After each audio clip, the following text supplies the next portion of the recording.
হাজির নাজিরের কথা শুনলে গুলালু সুন্নি এবং যারা ওয়াহাবি তাদের একটু চুলকানি উঠে। হাজির নাজির এটা সুন্নিদের আকীদা না।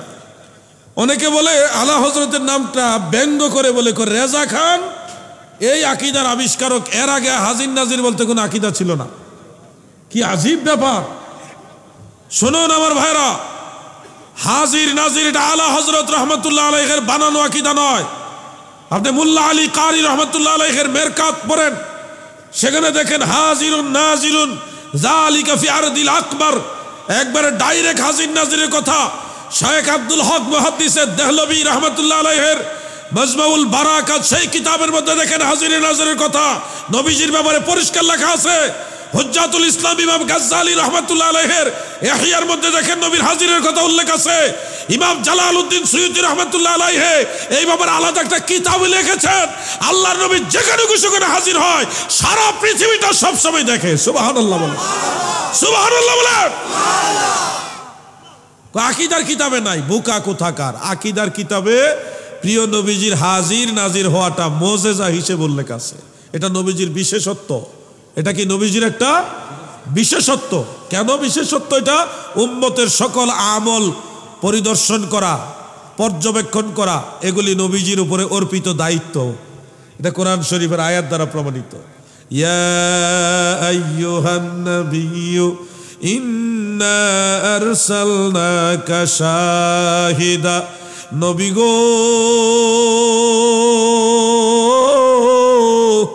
নিশ্চয় আমি আল্লাহ আপনাকে শাহিদ হিসেবে প্রেরণ করেছি।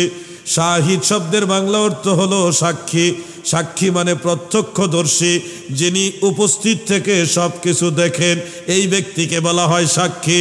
কোরআনের আয়াতে স্পষ্ট একাধিক জায়গায় উল্লেখ আমার দয়াল নবী সবার সাক্ষী। এই আয়াতের তাফসিরে মুফাসসিরিনে কেরাম লিখেছেন আয় শাহিদান আলামান শাহা আলামান আমানা বিল ঈমানে ওয়া আলামান কাফারা বিল কুফরে ওয়া আলামান নাফাকা বিন নিফাকে, যারা ঈমান আনছে, যারা কুফরি করেছে, যারা নেফাকি করেছে, এই সবগুলির ব্যাপারে রাহমাতুল লিল আলামিন নবী হলো সাক্ষী। এটা নবীজির দায়িত্ব উম্মতের আমল পর্যবেক্ষণ করা, দেখা। যিনি নাজির দেখেন, যিনি নাজির দেখেন তিনি হুকমান হাজির। ধরেন একটা জিনিস খেয়াল করেন, মোবাইলের ভিতরে কি কি লেখা আছে বা আপনাদের মোবাইলেও কি কি আছে এটা আপনি দেখছেন, এটা আপনার কাছে, এটা আপনার কাছে এবং আপনি দেখছেন, নাজির, আপনি প্রত্যক্ষদর্শী।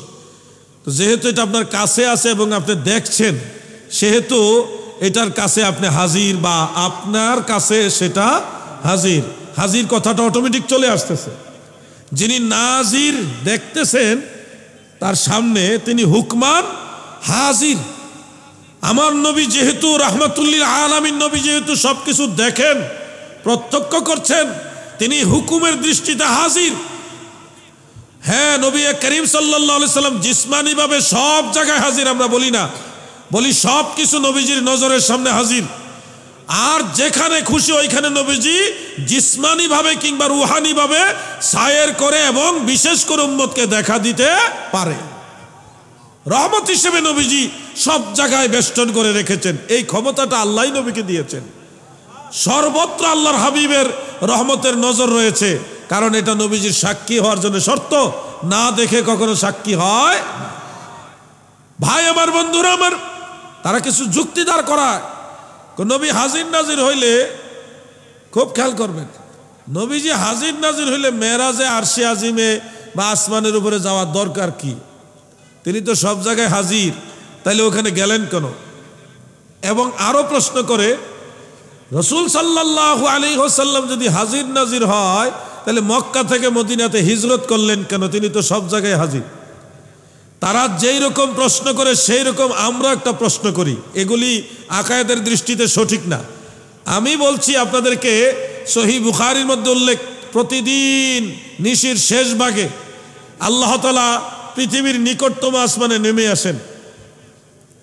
আমরা এটা মাজাজি অর্থে নেই, হাকিকি অর্থে নেই না। তাদের প্রশ্নের আলোকে বলছি, আল্লাহ সর্বত্র বিরাজমান বিসিফাত। তা আল্লাহ সর্বত্র বিরাজমান হলে আবার আসমানে নেমে আসার দরকার কি? তাদের প্রশ্নের আলোকে এই প্রশ্নটা করা যায় কি না ভাই? আল্লাহ সর্বত্র বিরাজমান বিসিফাত, সর্বত্র বিরাজমান থাকা সত্ত্বেও আল্লাহ তাআলা আবার পৃথিবীর নিকটতম আসমানে, প্রথম আসমানে নেমে আসার দরকার কি? তাদের কাছে এই প্রশ্নটা রাখলাম।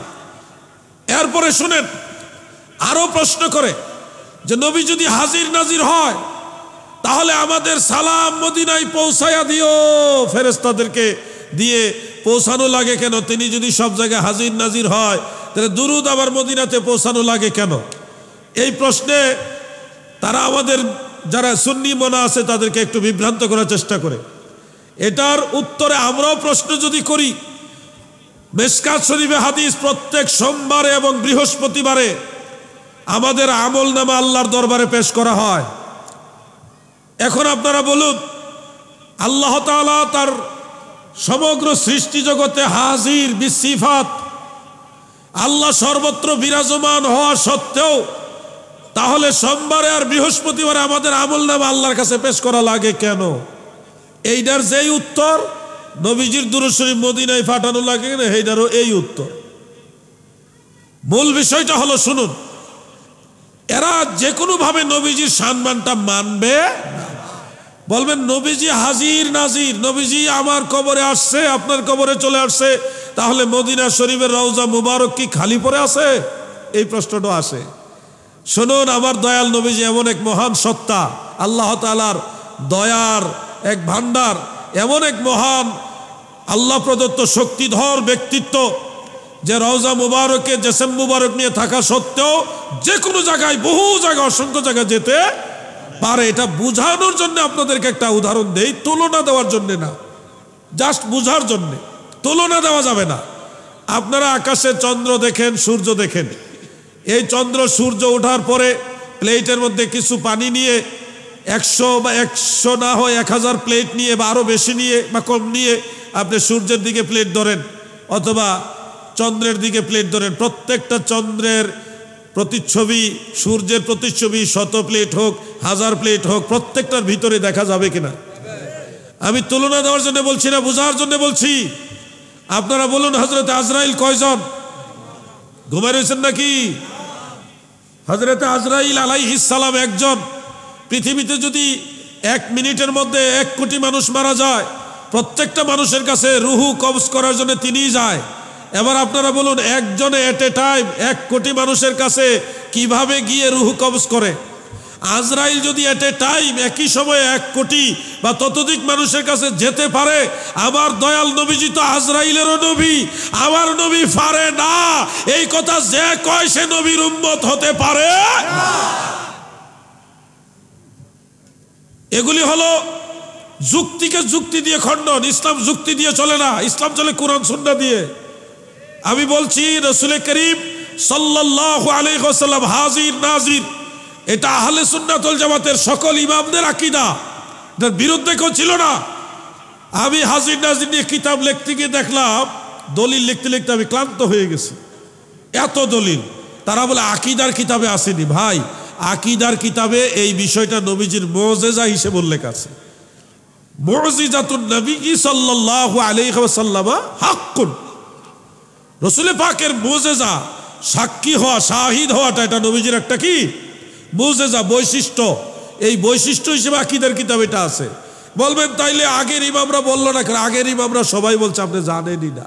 ইমাম আবু হানিফা, ভাইজান ইমাম আজম আবু হানিফা রহমাতুল্লাহ কাসিদার মধ্যে একটা কথা আছে, আমি যেদিকে তাকাই ওগো দয়াল নবী আপনাকে ছাড়া কিছুই দেখি না। এবার একটা সম্ভবত এরকম, ইজা নাজারতু মা আরা ইল্লাকা, এরকম সম্ভবত এবার একটা, আমি যখন নজর করি, যেদিকে নজর করি দয়াল নবীকে আপনাকে ছাড়া কিছুই দেখি না। তাহলে হাজির নাজির না হইলে নবীজিকে সব দিকে ইমাম আবু হানিফা দেখে কেমনে? বুকা, তুমি বুঝো না নবীর সম্মান, তুমি বুঝো না, তুমি বুকা। কেন বললাম বুকা? নামাজে কাতারের মাঝখানে ফাঁক থাকলে শয়তান এসে ঢুকে। কে ঢুকে? আর শয়তানু জাসিমুন আলা কলবি ইবনে আদম, শয়তান মানুষের কালবের মধ্যে বসবাস করে। সহিহ বুখারী হাদিস এটা।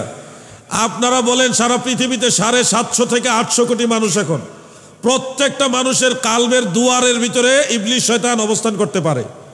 শয়তানের কত পাওয়ার দিছে আল্লাহ, একটা মানুষও বাদ নাই, সবার কালবের দরজার মধ্যে শয়তান বসে থাকে, আর নবীজি পারে না। কেমন উম্মত হেরা, চিন্তা করেন। নবীজির ক্ষমতা শয়তানের চেয়ে কমাইছে তারা, নাউজুবিল্লাহ বলেন। আমার দয়াল নবীজির মহান অস্তিত্ব, মহান সম্মান সম্পর্কে তারা যদি জানতো, রসুল পাকের জন্য তারা দেওয়ানা হয়ে যেত। আল্লাহ তাদেরকে বুঝার মতো জ্ঞান দান করুক, বলেন আমিন। সবাই বলেন আমিন।